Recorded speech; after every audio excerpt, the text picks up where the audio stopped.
Happy Wednesday, everybody. So a few things that I want to cover. I have some notes here. So there have been a lot of questions around how does the roadmap align with live coaching sessions and how to know which coaching sessions to attend. So here's how they're connected. Monday, live coaching focuses on working with sellers and live prospecting. Tuesday focuses on working with buyers. Wednesday is marketing and business operations. And Thursday is prospecting and business development. We suggest that you go to 2 live coaching sessions a week, plus 1 live prospecting session. Ideally, if you ask me, I would hope you go to 2. Now, if you're seller focused, attend on Monday. If you're buyer focused, attend on Tuesday. And again, you can attend any of the sessions that you want. Now, the next question is my favorite question. Is the navigator a real person? Yes, the navigator is a real person. It's built on texting software. So we have texts that are scheduled throughout the week. Navigator does have an AI component and some of the responses are auto-generated. However, the most important thing on why it was built is when you ask a question, somebody from our team is able to answer the question. Now, look, like anything new with technology that comes out and you try it for the first time, there are always different challenges that we're continuing to improve your experience. So 1, we appreciate all your feedback. Number 2, we appreciate your patience and collaboration as well. You know, part of what we're building here in these 90-day flight paths, the use of a navigator, the way it integrates into our platform and our materials, it's just like what they did at Compass. It's something that everyone wanted, but no one ever built before. So if you've been here for a long time or you've worked with anything in technology, things take time to get right. But what I do know in my heart is what we have here today is infinitely better than anything that's ever existed and what we also had last year. Does that make sense to everybody? So if anyone has questions, you can reach out to our team and we're happy to answer. And now let's get into today's featured presentation.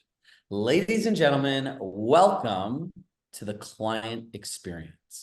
Now, when you start thinking about client experiences, how important is a client experience when you're the client? Think about that. When you go to places, what are the experiences and what are the things in the experience you value the most? Drop it in the chat. This will be a very eye-opening experience for many of us. That's the question.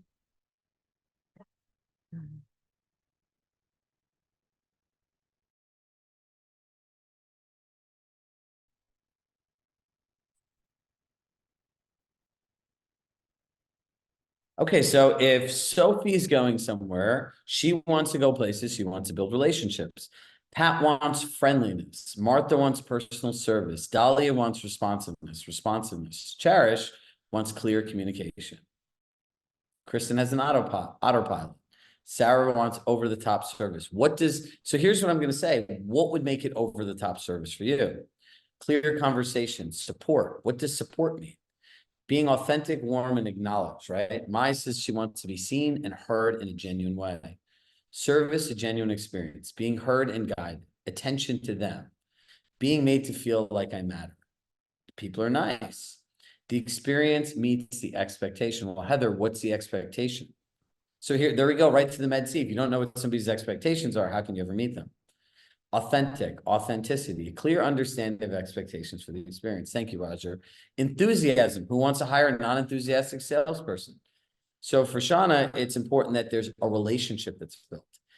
Autumn has my favorite one, anticipating my needs. But if you don't know what somebody's needs are, how can you anticipate them?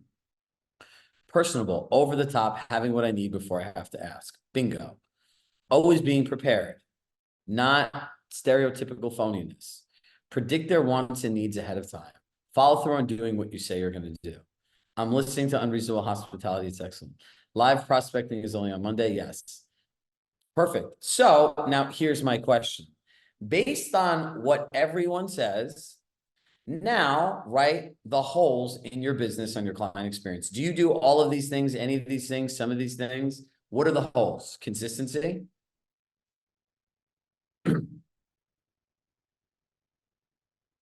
Where are the holes? Now it's the time to look in the mirror and be honest. Everyone has holes.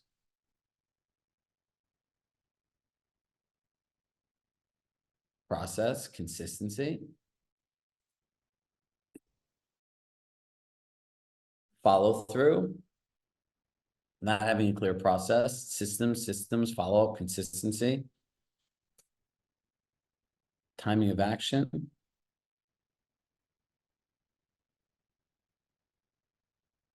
Okay, so here's the number one question I have.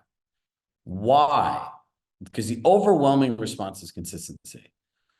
Why is it so hard for you to be consistent in the experience you give your clients? Because here's the thing, none of you are bad people. All the people that just want to make money and don't care about relationships are not here. Like people that like that warm, fuzzy, that feeling seen, heard, connected with, being part of the community. Those are the types of people that we attract.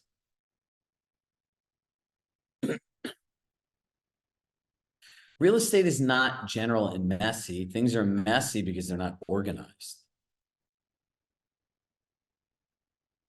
Getting distracted is a choice. Time management is a choice. So here's the thing. By being inconsistent, not having a system, not being consistent, not following your time block, do you realize how much more work you create for yourself? Ta-da, that could end the conversation here today, and we've all improved our client experiences. You're creating more work for yourself. You're making it harder for you to get referrals, right? What I always say is create the experience or create the conversation that you want people to have when you're not there. So first thing in client experience I want you to do, number one, write this down. Start tracking everything your clients ask you for and that they call you about.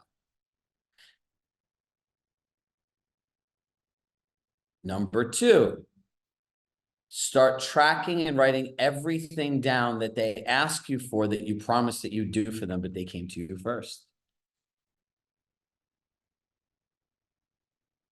Number three, okay. Number one, you want to track everything your clients are calling you for. Can I have an update on the showings? I need feedback. What's going on with your marketing? I saw this house came on the market, whatever it is. Number two, what do you say you're going to do and what doesn't happen? Like, hey, Chirag, you said you're going to send this. Can you send it to me, please? That's bad. All right, Tamina, you need to just start with zero, right? Zero says we need to figure out what we're solving for. And if anyone has not, I would get from your sales manager the Inman reporting of Rory doing the Compass Tech. The whole thing is about being organized and saving time.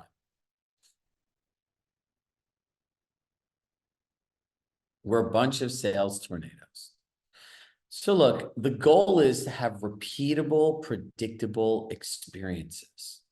Why do you love going to your favorite places and the best high-end hospitality, whether they're restaurants or hotels? Because it's repeatable and predictable customer service.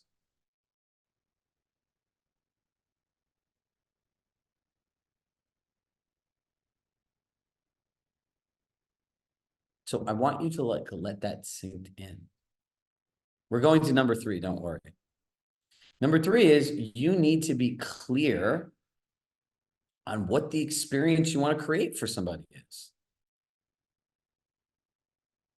Because you're unique, right? And when you think about, okay, Chirag, but how do I use your resources?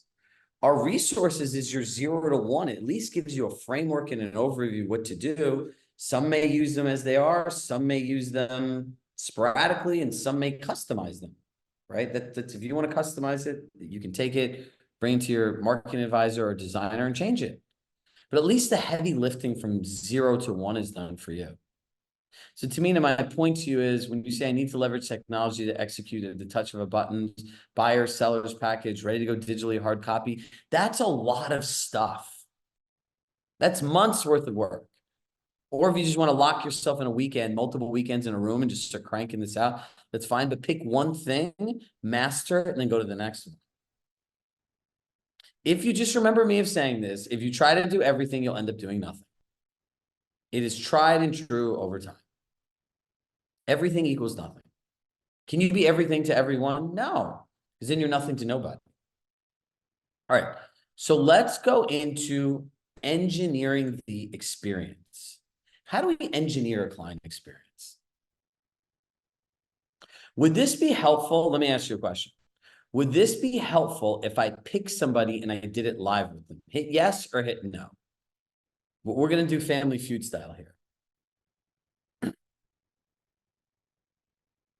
And if you think it'd be more helpful if I just walked you through it, then hit no. Okay. I have one no. Yeah, we have an hour. We probably can do both. Okay, so the person who's doing this needs to be organized. They need to be able to talk clearly, directly, without going on run on sentences and tangents and be like this, but they want an idea of how to make it more consistent, more clear, and everything else. Who is that person here today? Mike, did you raise your hand? Yeah, perfect. I did. Hello. How are you? Good morning. Good morning. So here's how this is going to work. Now, let me walk you through this. The first thing that you're going to want to do, let me just pin you here. Oh, you have a spotlight. Okay, perfect. Well, the first thing you want to do is really understand your buyer consultation, right? So in the buyer consultation, since we're doing client experience, we're going to want to know what we want to create, right? So the first experience, what's the experience you want a buyer to have with you when you do your consultation? Well, I want a relationship, a dialogue. I want somebody who understands my needs, who pay attention to me, and who is transparent and has integrity. All right, now flip this around. What's the experience you want them to have? When they leave, what do you want them to know?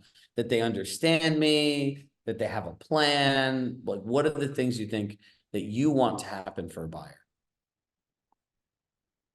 That we actually establish some kind of a rapport, and that they feel that I understood them, that I will be dedicated to their needs, and that I will have a follow-up plan like you. I like the way you structure your coaching. You are very, very organized, and you send reminders. For me right now it's daily.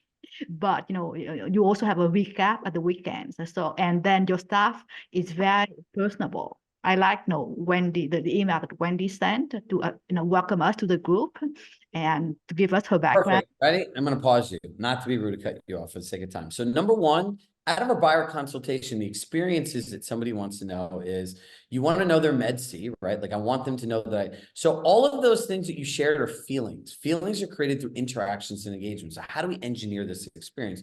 Number one, we want to understand their med C. Number two, we want to have a comprehensive lifestyle and needs a comprehensive lifestyle analysis, right? That really comprises of what they want in a home, the experiences they want to have in a home, as well as the lifestyle they want to live and like what happens, right? A home is where you build memories, a community is where your life happens. You are in Los Angeles, Calabasas. So I'd say, ideally, I'd like to understand what your perfect lifestyle in Calabasas is, inside and outside your home, right? So that's another thing, right? I want them to understand the value of the Compass Advantage and how the technology is going to want to work, right? And then I want us to be in alignment of process and finances.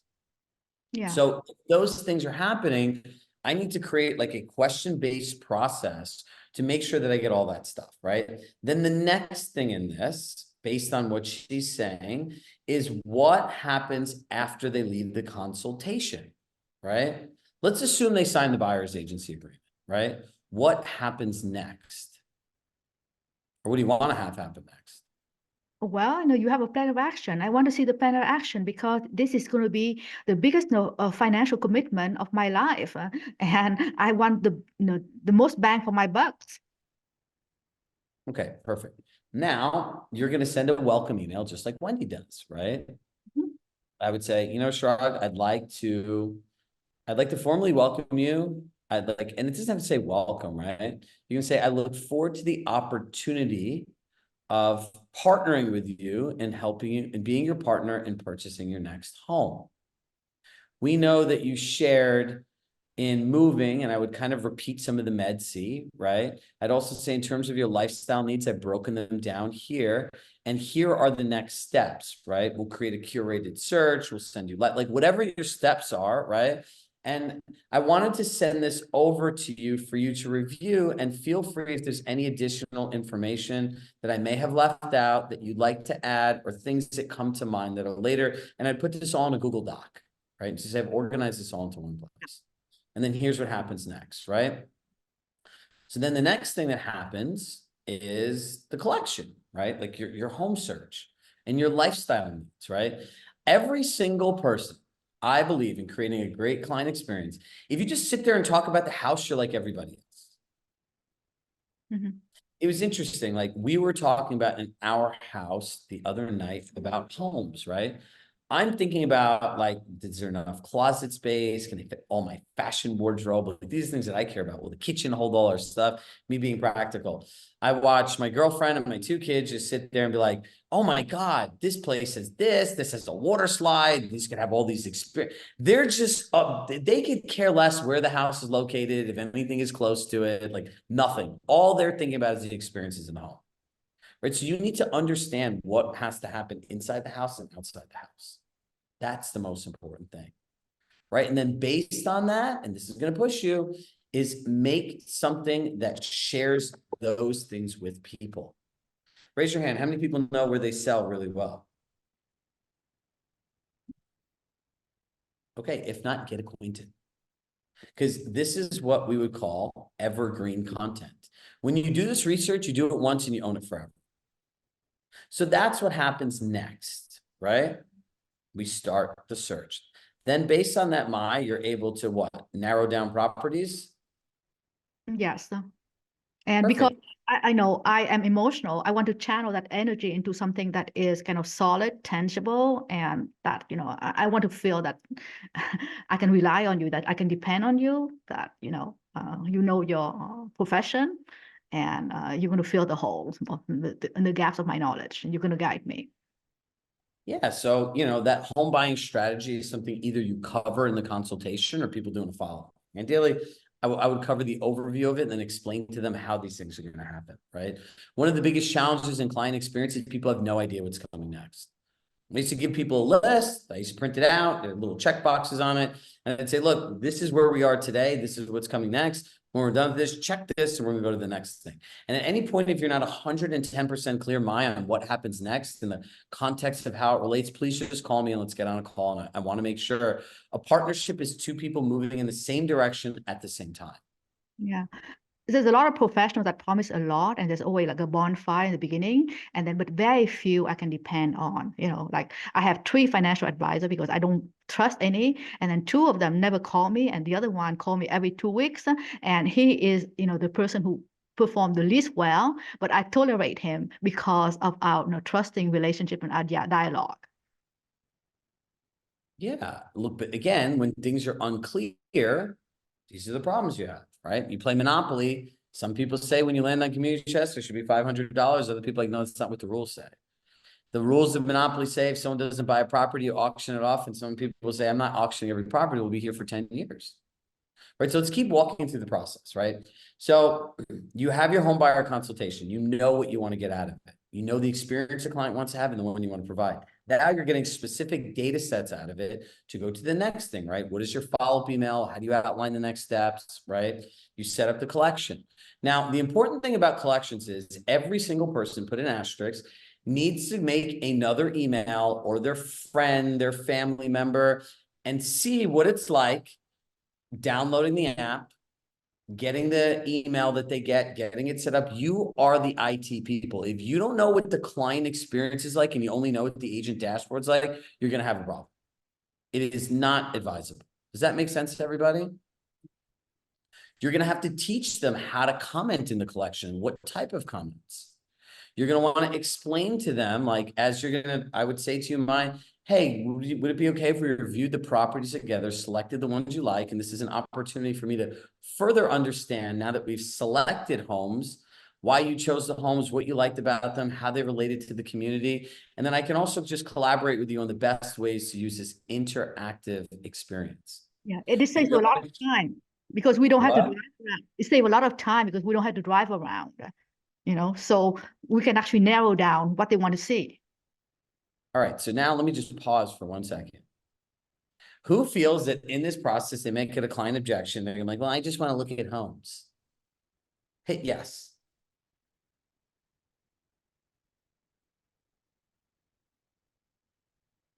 Now watch this. I would say I can completely understand. Let me ask you a question. Or would it be okay if I asked you a question? I'm going to say yes. Is this one of the largest financial purchases of your life?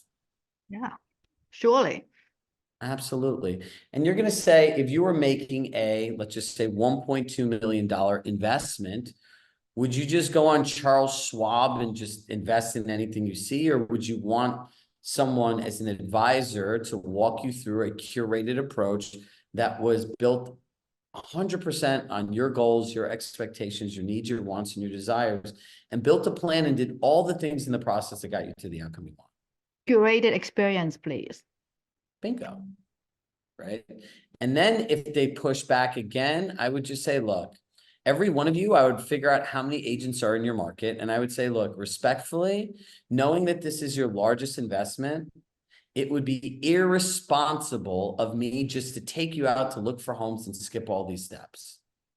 And if that's the only thing that you want from an agent, there's 2,432 other agents that I'm sure that are happy to do that.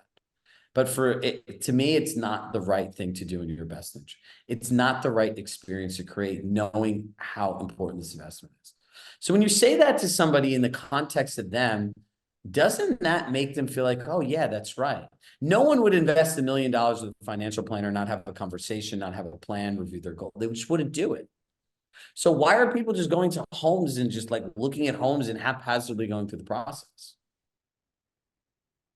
So now you create your search experience. The next thing that you want to do, and I think this is really important step, is how you tour properties. So when you set up a tour, right? Obviously, you can use Compass Tours. It saves a lot of time. One thing I learned watching Rory's video yesterday on Inman Intel, if you set up the tours and the times and everything, and you say email listing agent, the AI literally writes the email that says, we would like to see this property at this time today with it. Like, you don't even have to do anything. You just click a button. It's mind blowing. I don't know how many people knew that existed, but I did not know that existed till yesterday, candidly. Right? So that's the next step. I need an email when I'm looking at a house with a professional luxury service. If the Ritz-Carlton concierge was your buyer's agent, you know what they would do? They would send you an email that says, hey, Chirag, looking forward to starting our tour on Saturday at 11:30 p.m. Below, I've outlined the properties based on your preferences on what you want to see. You'll find the times as well as the homes that we have appointments for. Please know, if any of these homes are of more interest to you than the other, you'd like to spend time, please let me know. I'll adjust accordingly. And if anything else pops up that you want to see, please let me know by this time in this day. Make it very clear so that we can add those appointments on. I will meet you at 123 Main Street at 11:30, and I'll have your favorite coffee from your favorite coffee shop, as well as some water and 2 iPads. So don't feel that you have to bring anything to take notes. Is that a different experience? It is. Okay, so now we're going to go look at homes. The next question I ask is, and put this in the chat, how do you right now track the comments, the feedback that people have from the homes, and where does it all live?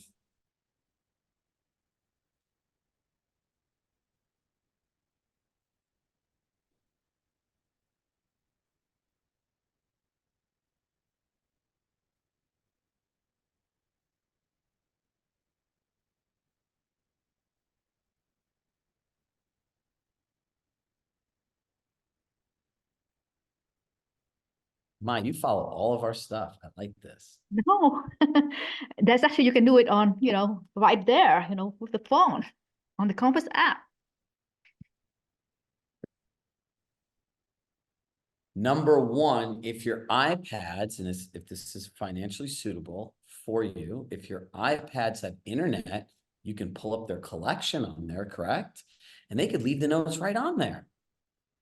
And if not, and this is not where you are in your business, you could say to them, hey, I just want to show you this.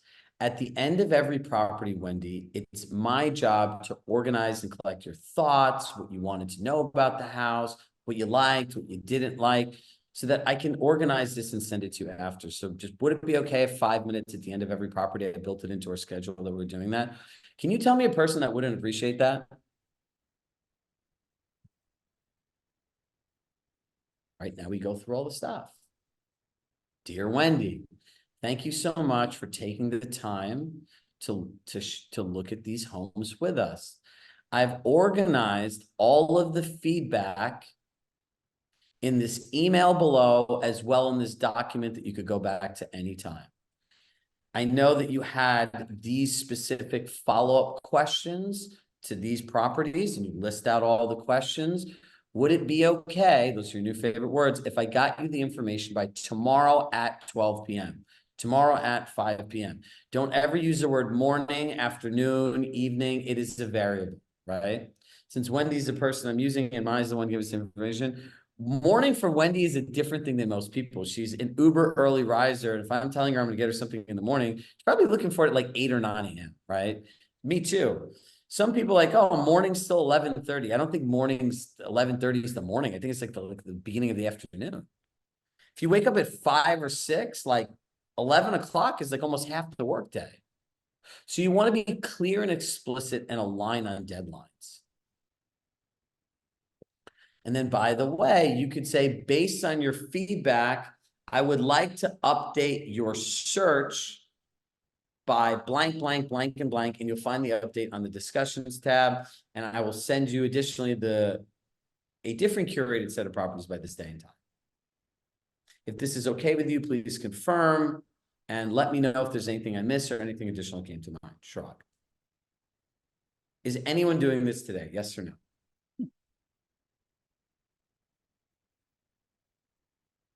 Yes, Miriam. Miriam, drop the experience that your clients have when they get these emails. Do you see how much better this experience is for a client? Of course they love it. I'd love it too. Who's organizing all of these things? So this is a process you want to do. And again, you just keep everything in a Google Doc, right? You download Google Drive, you share the document with them, and you're like, look, you go in here, and this is available anytime, anywhere, on any device. Do you know how much time this saves you and all these, oh, what about this? And what about that? And you tell me that, like, it's not. If you're working with a buyer, you should, and they're a real buyer, you should probably be talking to them twice a week. Diana, if they're not going to read it, you can't help somebody that doesn't want to be helped.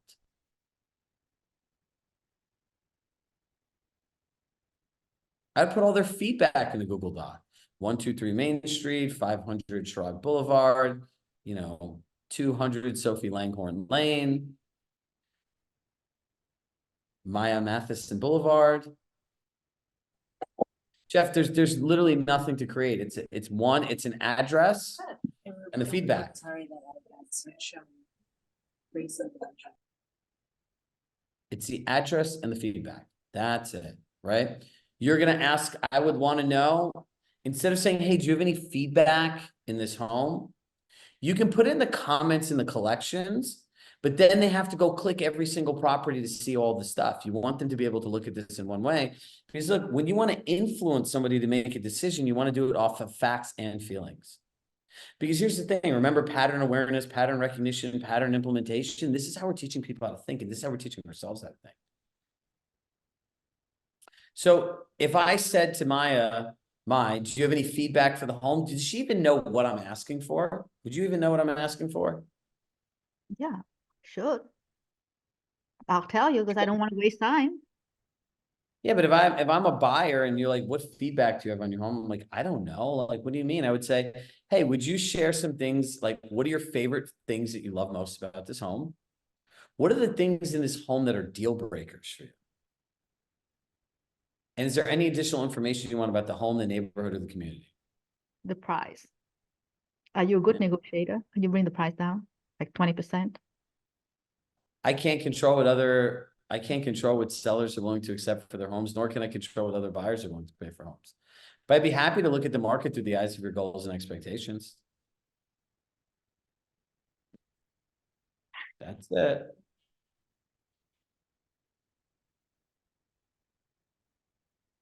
Are we all clear on how this works? Is there anyone unclear? Look, there's a difference between, they said, give a man a fish he could eat once, teach a man a fish he could eat for a lifetime. I'm teaching you today how to eat for a lifetime. So that uncomfortable feeling of, can I do this? Like this, I've not told you to do anything that's complicated. None of this is complicated. This is actually taking the time to sit through a process of mapping this out. Remember the big yellow Post-it sheets? Actually, hold on. This. I should buy stock in this because I keep telling people to buy it. Go to a Compass office that has a beautiful glass conference room. They're everywhere in your markets, and map this stuff out. And just understand when one thing ends, you do the next. It's not hard. The amount of time that you all lose because you don't do this is crazy. Angelique, if you have nothing now, a simple Google Doc is better.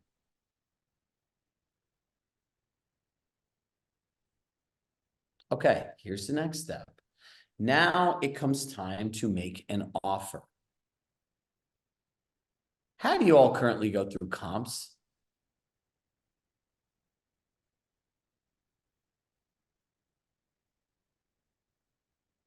Yeah. In person, over the phone.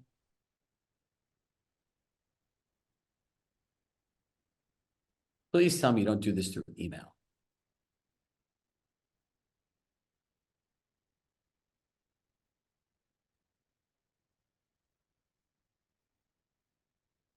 Okay, so here's a new frame for all of them. The words today are just flowing out of me like really well. I've come up with a lot of cool things today. Now, here's another one, right? Prior to creating a strategy for the offer we're going to make on this home, let's review together what other buyers have been willing to pay to live in this neighborhood. Ooh, right? That's a good one.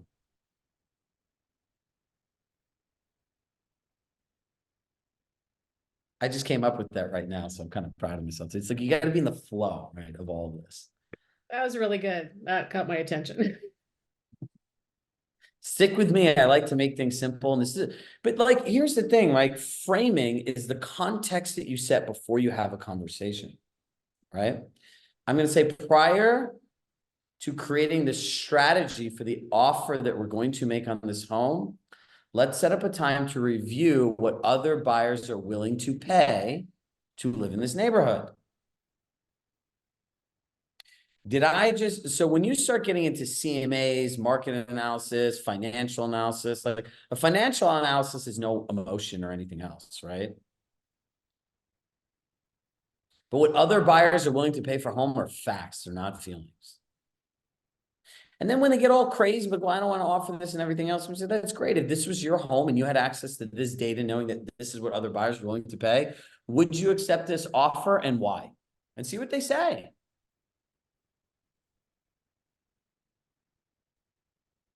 Now you create the offer and like you can use our multiple offer template, right?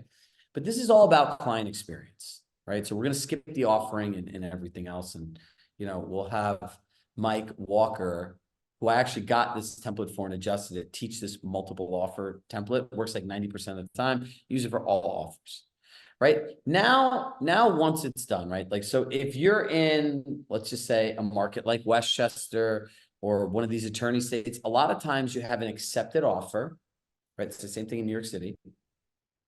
And then you have to do the inspection generally if you are doing one before you sign the contract, right? So I'll go for 2 ways, and then other people just open up escrow and then they do inspections after, right? So one, you need to prepare these people. Number two, you, in part of client experience, you need to explain to them that in the states that don't have contracts and escrow, like this is a non-binding offer, meaning they could take this offer and they could shop it to everybody. So from the day we have our offer accepted to the time that the contract is signed by both parties, it's called the blackout period. What's a blackout period? These are all the things we have to do. And this is where all the bad stuff can happen, meaning you can lose the deal, lose your money from inspection, and you go through that. But now in client experience, part of it is, has anyone, taken the time to share with you what the sole purpose of an inspection is? Well, Yes or no? I personally would like to renegotiate the price after the inspection. You can point out everything that is wrong with the house and get a discount then. You know what? That's really great. And I think one of the things that we want to align on before is, do you feel that you had a fair opportunity to look at everything in the home? No, never know a home enough. I don't want to be settled over a lot of, repairs. Exactly. But in terms of outside of walking on the roof, mold, asbestos, leaks, do you feel you had an adequate chance to visually at least see the condition of the home? Well, this home does need deferred maintenance. And I Yeah. don't have not the budget to deal with it. Now, here's the thing, right? So I would want to know from her in the beginning, right? In making an offer, I would go back to client experience. You do understand, like you live in a disclosure state, correct? Yes. Sellers provide disclosures. So I would say part of our strategy is making an offer. These are all the things that are disclosed. When you look at a home inspection, what do you feel the purpose of it is? To know the house a little bit better and to see, what, what I need to really repair. And I have to make sure that I have the budget for that and the time for that. And I cannot go and chase contractor, all around town. Got it. So So can I show you I want to be compensated for it, multiple offer, you shade the buyer, you make a high offer, and then, when you go to inspection, you get it, you do an inspection for 7 hours and you point out everything that's wrong with the house. You write a letter to the seller, to the listing agent, and you negotiate a 10% discount for me. That's what I want. Well, I can tell you this, I have no control over what sellers are willing to accept for their homes. And I just want to be upfront, they make that decision based on what other buyers are willing to pay for homes.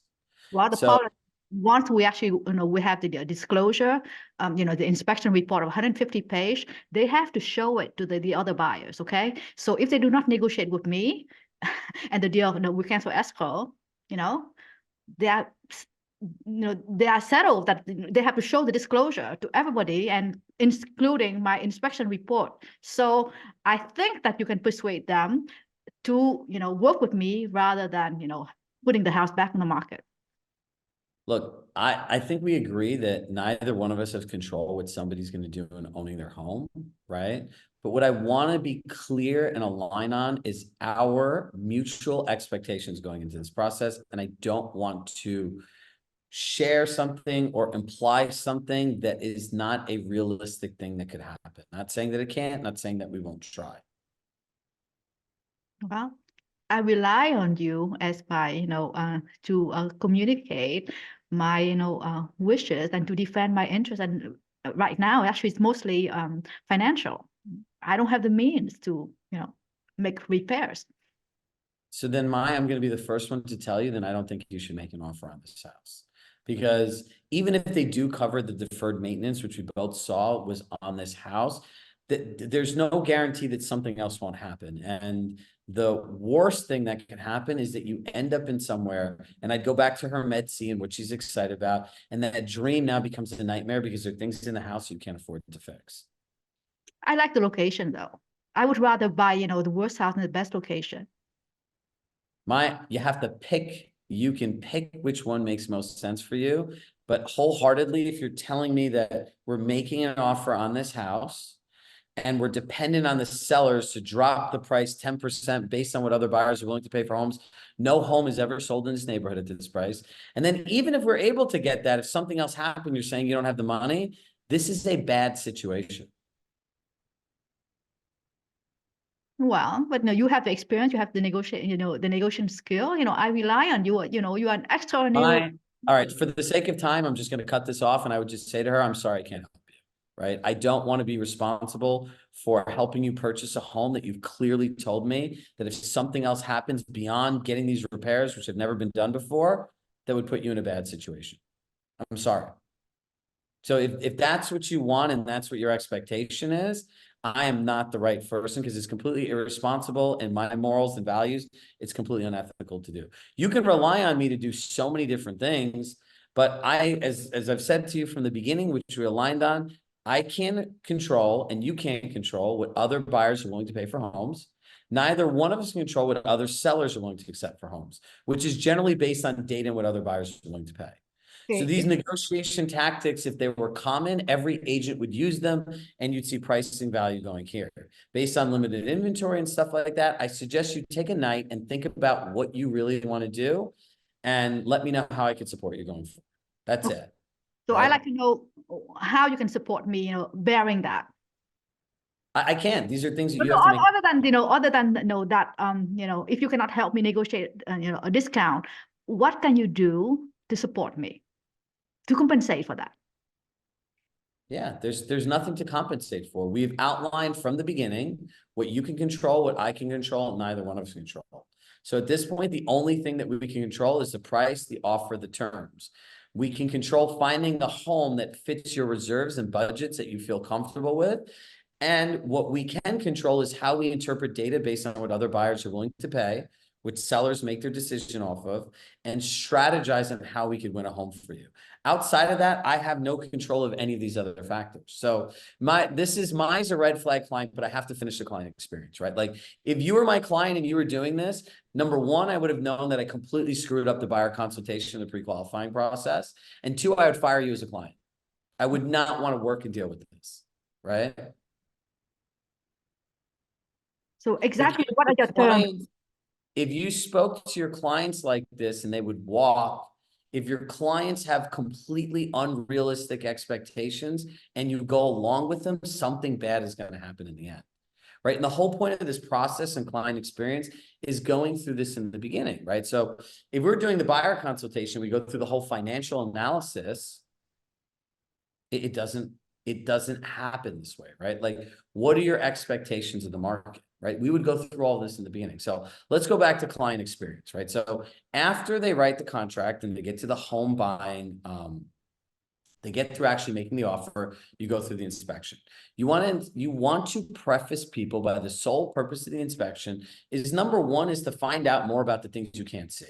Right. Number two, it's the opportunity to get a roadmap on the maintenance and what this house is. And number three, you really want to, once you really know the home and understand it, know if you have the right adequate reserves based on how you want to live in the house and what you want to fix.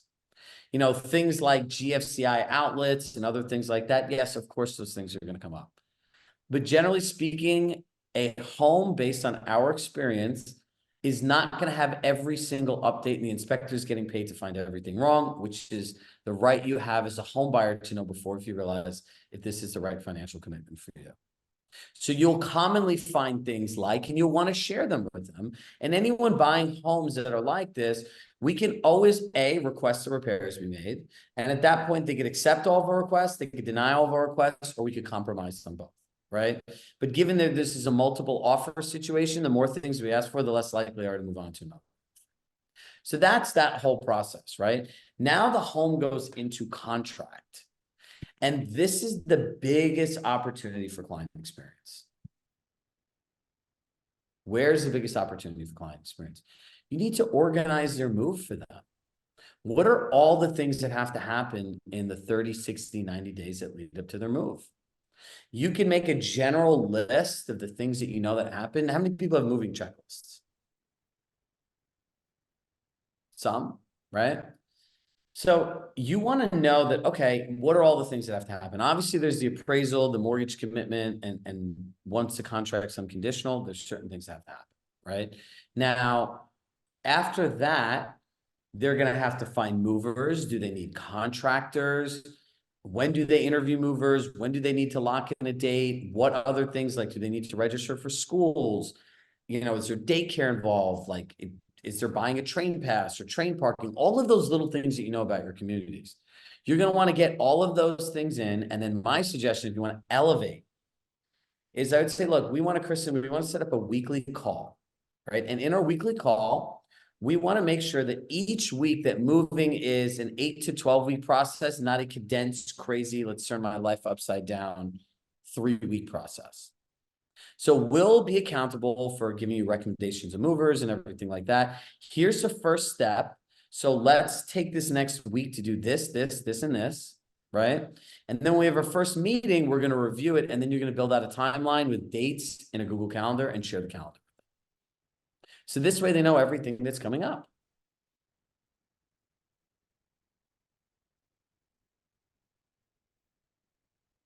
Does that make sense? Yeah, sure. Quick question. So the moving list, obviously we're always there to help our clients, but is there maybe a price point that I'm not in where the agent is actually doing this stuff and thinking about No, an we agent got to that's not stop your overgiving. No, you're not. Like, look, when I say a moving list, now you're going to take what you know are the key things in moving, like obviously like changing utilities, internet, setting up all those things and all those little touch points. But you're going to say, do you want me to recommend vendors for any of these things? No, I got it covered. Great. Like, our date on like going through moving estimates and securing a mover is 2 weeks from now. Right. So in 2 weeks from now, I want to know when it is. I want to know when it's scheduled. And then in the following week, we're going to start talking about different ways and different things that you could do to start planning ahead. Everyone's moving checklist is different, right? Like, there are different nuances in local markets and everything. The people that have them here, if you hit yes, you can put your names in there. It's a great way for you guys to collaborate with everybody. Does this make sense now? Like, you're just checking with them once a week. Now you got to remember, people think once they win the house, like, yay, I did my job. But the last experience you're remembering with you is this experience. All right, Mai, thank you for being a great collaborator. And see, we did client experience, but really what we ended up doing with Maya was like a session on objection handling or dealing with clients that have crazy expectations. And I can completely understand Kim's thing saying like my clients would walk, but with people, like, you have to meet force with force. Like, if you over empathize, it's like if you go around a seller's house and you just over compliment them on all their stuff, and then they want a higher price and then you want to give a higher price, that is where the conflict is created. Always treat your clients with respect, right? And if I had more time and this was just a whole objection handling thing, I would have walked her through an entire process. But you have to respect yourself and then care about yourself enough to know when to walk away. If my client profile was, I want to look at homes, let me write offers, and then let me send an inspection report in that they have to disclose, and I want somebody 10% on $1 million house, I want a $100,000 discount. Is that a high probability strategy that'll work for a buyer finding a home in any market? Yes or no? My job is to protect you. But we often end up in these situations, right? So it's actually very realistic what she did. So if you have any inkling, you know, there's a saying, how it starts is how it goes. Yep, exactly. Leslie's spot on. It'll harm your reputation with listing agents, right? If you had this inkling with somebody from the beginning, let me be very clear on what you want to do. You want to say, okay, great. You know, people that try to do this, you could feel it from the beginning, right? Like, they want a discount, they want a rebate, whatever it is. Now, you're going to say, what are your goals and expectations of the market? And then you say, great. Would it be okay if we look at the market through the eyes of your goals and expectations? I love that Julia Duncan's working out right now. This is amazing. So, and you're going to want to go through this process. And then when these people make these offers, And you're going to say, all right, so now put yourself in the shoes of the seller. If you had access to the same data, would you expect to accept an offer for blank amount of money less? And why? And see what they say.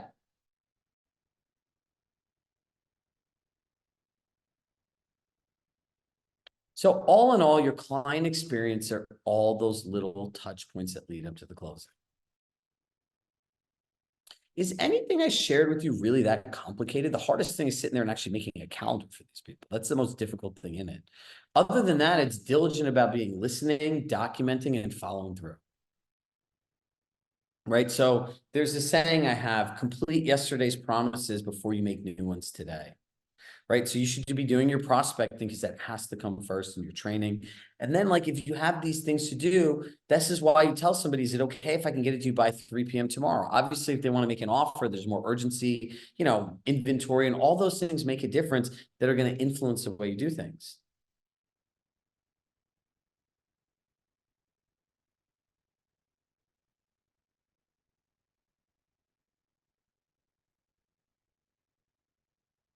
So Roger, in your market, if they want to focus on properties that are 20 days plus, the first question I'd ask is, what are the days on market? What's the average days on market?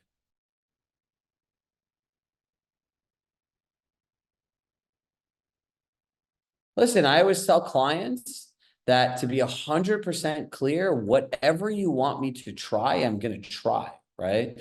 But also, I'm going to go back to the comment that Leslie had.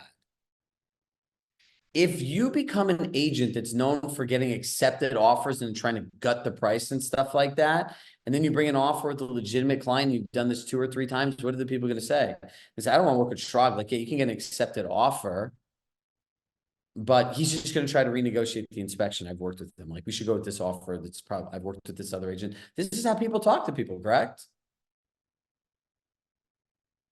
So there's a fine balance with doing what your client wants. And look, if you go back to the beginning of this whole thing, that you control, I control, no one controls, right? I would ask somebody like this, are you okay making a financial decision, purchasing a home based on data and what other buyers are willing to pay for homes and what sellers are willing to accept for homes? Those are the 2 main data points. And if they say yes, great, go forward. If they say no, you're going to say why. Why wouldn't you want to do that and share with me what I'm missing here? And see what they say, and then choose if you want to work with them.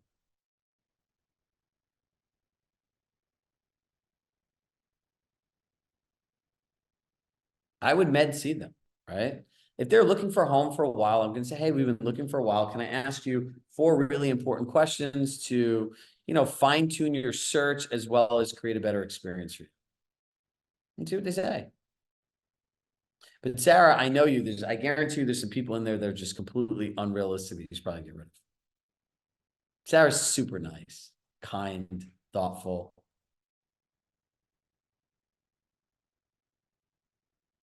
Questions, comments, concerns? All right, same survey at the end. Who here feels confident that they could take this process, implement it, and create a better client experience?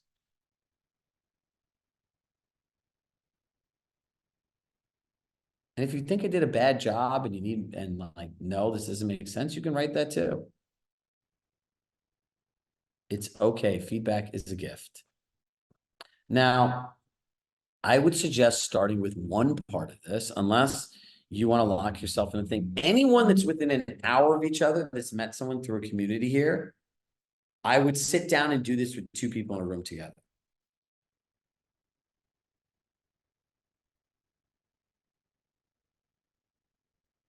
100%. All right. Anyone have questions, comments, concerns, thoughts? We have a couple more minutes. I have a question, Chirag, Sophie. Sure. So when going back to the app and how to get them to use the app, is it too impersonal to send them a video, like a personal video on how to do it? No. Or okay. Not at all. Thank No, you. but I think the video is good because you can go back to it over and over again. Yeah.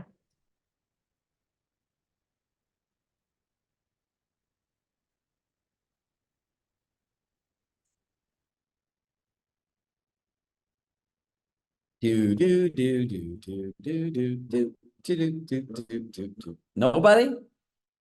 Anybody? I feel like Ferris Bueller out there. Bueller. Shrug, Trina, I've got a, oh, did someone raise go their ahead. hand? Okay, quick question. This is such a detail, so I apologize. It's not big picture, but it's very new coming to Compass. So this is what we start right when we finish the client meeting and they've agreed to work with us, etc. But don't laugh at me, Shrug. When is it that we are having them sign the basic paperwork, everything? Well, I know when the IABS apparently, but I'm trying to understand the Compass way to get the buyer's rep agreement, to do that. I would sign in the consultation. And if they're apprehensive, I would just say, look, first date's on me. We could go out, we could put this stuff together. If we both feel like it's a good fit, and then we'll move forward. So if you want to go out one time to see what our experience is like together. But the other thing that you want to tell people is like, look, you can cancel this contract at any time, and essentially it just protects us from the things that we have. And odds are that if you're not happy, we're not happy either. Things generally don't work for two people at the same time, right? And what this protects us from is while we're working with you, God forbid that, and this happens, people don't realize that sometimes they go to an open house and just don't realize how this all works. But we need to be clear in the time that we're in this agreement that if you're welcome to go to open houses, or if you contact another property, that you just let them know you have an agent, and it's me. Okay. You're very smooth, Chirag. It's like you've been doing this for a while. I actually used to sell real estate. A lot of people don't know that. No, I know. Yeah, you're good. Yes.